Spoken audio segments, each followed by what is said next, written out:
ки Аллах субхана тағала Құран кәрімде айтып отыр. Аузу биллахи минаш шайтанир ражим. Бисмиллахир рахманир рахим. Innal ladina yuhibbuna an tashi'al fahishatu fil ladina amanu lahum azabun alimun fid dunya wal akhirah. Wallahu ya'lamu wa antum la ta'lamun.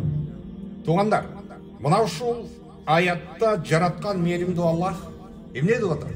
Бул жердеги туғандар мынакей Аллах субхана ва тааланын айтып атканы имандуу адамдардын арасында уятсыз нерселердин жайылып жүрүшүн жактырып жаткан адамдар, ошол нерсени каалап турган адамдар.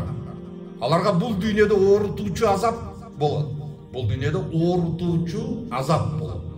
Бул туғандар багы курдома, же болбосо фахиша деп, урматтуу бир туғандар, бул фахиша деген мына ушул жердеги сөз баягы уятсыз деп биз айтып коюп атабыз. Бул негизи фахиша деген сөз уятсыз деген ушул фахишанын мааниси, урматтуу бир туғандар, бул абдан баягы мындай кониктиги чегинен ашып барган, жамандыгы чегинен мындай грань зашкаливать этип аткан, ошондой ашып бараткан жамандыкты фахиша деп айтылат. Фахиша, уятсыз. Бул дегенди биринчи орунда ошол зинаны айта турган болсо, бул аяттын негизи, бул аяттын пайда болушунун себеби эмнеде десе, бул урматтуу бир туғандар, ислам тарыхында пайгамбарыбыз Мухаммад саллаллаху алейхи ва саллям биз сыяктуу эле адам болгон. Биз сыяктуу адам болгон. Курсак ачкан, хажаты менен барган, кайгырган, сүйүнгөн, кубанган, мына ошол сыяктуу бардык адамга таандык болгон ошондой сапаттардын баары пайгамбарыбыз Мухаммад алейхиссалам болгон. Пайгамбарыбыз Мухаммад алейхиссалам мына ушул адам катары, адамдын эң ушул жүрөгүнө каттуу бир оор, ушундай бир соккуну эмне нерсе берет десе, бул адамдын намысы. Ал дегени, ал адамдын сүйгөнү. Аял заты.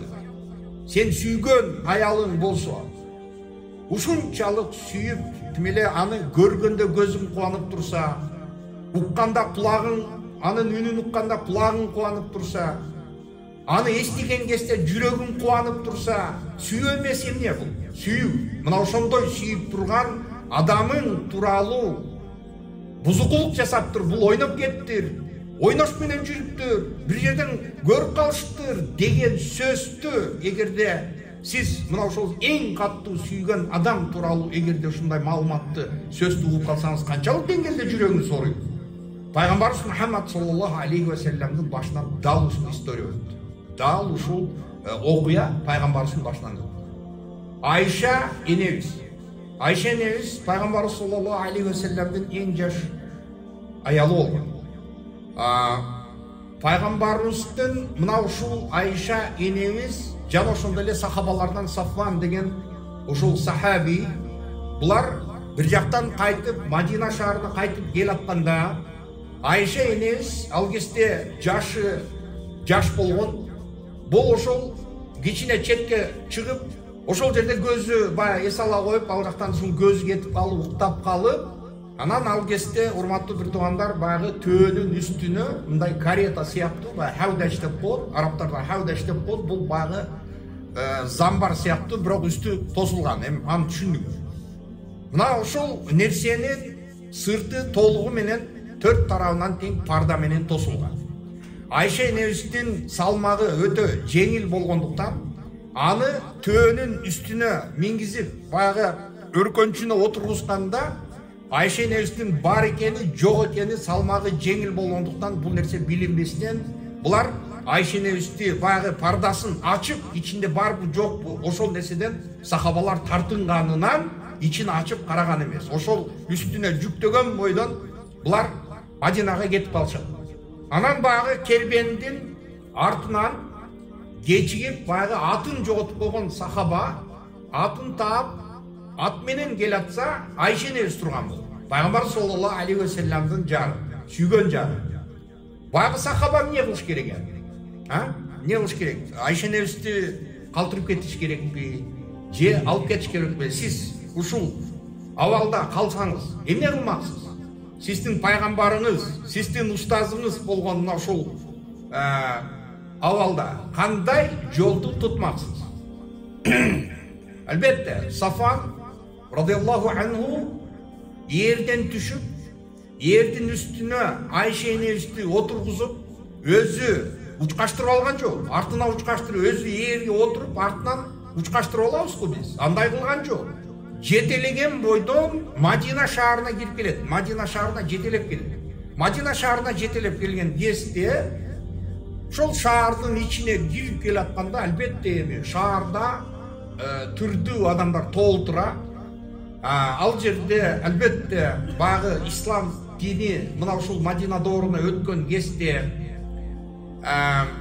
пайгамбарыбыз Мухаммад саллаллаху алейхи ва салламдын багы Худайбия ошол келишиминде, ошол багы тынчтык келишимин мушриктер менен түзгөн кезде мусулмандардын саны аргын болуп, мына ошол дин өнүгүп бараткан кез, ошондуктан мына ошол Мадина шаары мындайча айтканда рассадник багы 200 мунафыктардын рассаднигине айланды. Ал кандай? Ал жерде 200 мунафыктардын саны көбөйүп баштайт. Саны көбөйүп баштайт. Ошол адамдардын чекесине мындай сыртта калып калбаш үчүн таасирдүү адамдар исламга кирип баштады. Сахабалар кирди, таасирдүү байлар бар. Мына ошол жерде анан кийин 200 мунафыктар да пайда болду. Мына ошол мунафыктардын тобун жетектеген, булардын үстүндөгү турган аксакалы, же болбосо булардын командири, башчысы Абдуллах ибн Убай ибн Салул деген Расул мунафикин деп коет. Мунафыктардын 200-лөрдүн башы мына ушул инсан болгон. Дал ушул топтун чыгарган дезинформациясы, ошол жерде Айша энебиз Сафан разияллаху анху атты тизгинден кармап жөө басып келди. Айша энебиз эрдин үстүндө отурат, аттын үстүндө. Жок, булар ошол жерде мына ошол ислам тарыхында аябай пайгамбар саллаллаху алейхи ва салламдын башына түшкөн чоң көйгөй болду. Бул бузукулук кылып келди деп багы 200 мунафыктар ошол жерде ушундай кабарды шаардын ичинде таркатып жиберишти. Туугандар, биз азыр бул нерсени угуп атабыз. Пайгамбарыбыз Мухаммад саллаллаху алейхи ва саллям бул Хабибур Рахман, Расулуллах, Аллахтын элчиси, Рахман болгон улуу кудуреттүү Аллахтын, жаратуучу Аллахтын сүймөнчүгү болгон инсан мына ушундай курдооматтын астында калып кетти. Үй бүлөсүндө кандай проблема жаралды? Расулуллах саллаллаху алейхи ва саллям азап чекти. Расулуллахтын жүрөгү биз сыяктуу жүрөгү бар. Биз катары, адам катары бул да сыгылат болчу. Бул да кайгырат болчу. Адамдар сураган кезде эң каттуу сүйгөн адамыңыз ким дегенде ачык эле Айша деп айтчу пайгамбарыбыз. Биз азыр могул жерде мен эркекмин деп жүргөндөр ошону айта албайт. Аялдын атын айтып кое турган болсо, достору үстүнөн күлөт, подкаблучникте. Пайгамбарыбыз Мухаммад алейхиссалам жашырган эмес, ачык эле айтпады. Эң сүйгөн адамыңыз ким? Айша. Мына ошол эң сүйгөн адам жөнүндө ушундай курдооматты бүгүнкү современный тил менен айтканда фейктерди таркатып, мына ошол нерсени мусирет этип, шаардын ичинде дүңгүрөгөн сөз кетти. Расулуллах мына ушул пайгамбардын аялы ойноп коюптур деген сөз. Бүгүн мисалы ушул теманы поддерживать этип аткан Ахли сунна вал жамаанын каршысында турган шия өкүлдөрү, айрыкча булардын ошол эң каттуу шиянын дагы ичинде толтура топтору бар, направление багыттары бар. Эң каттуу багыттарды кармангандар мына ошолор айтат. Айша энебизди сөгөт, Бакыр Сыддыкты сөгөт, радиаллаху анху, эң сыддык. Аллах Таала Кур'ан Каримде идхума фил гари деп Абу Бакыр Сыддык разияллаху анхуну Кур'анда түшүрүп атат Аллах Таала. Эң биринчи ислам тарыхында биринчи ислам келтирген Абу Бакыр Сыддык радиаллаху анху. Айша энебиз ошол эң чынчыл болгон Абу Бакыр Сыддык разияллаху анхунун кызы. Субханаллах. Бүгүн туугандар мына ошол фейктин, мына ошондой дезинформациялардын таасири канчалык деңгээлде болуп атат коомдо? Абдан күчтүү болуп атат. абдан күчтүү болот.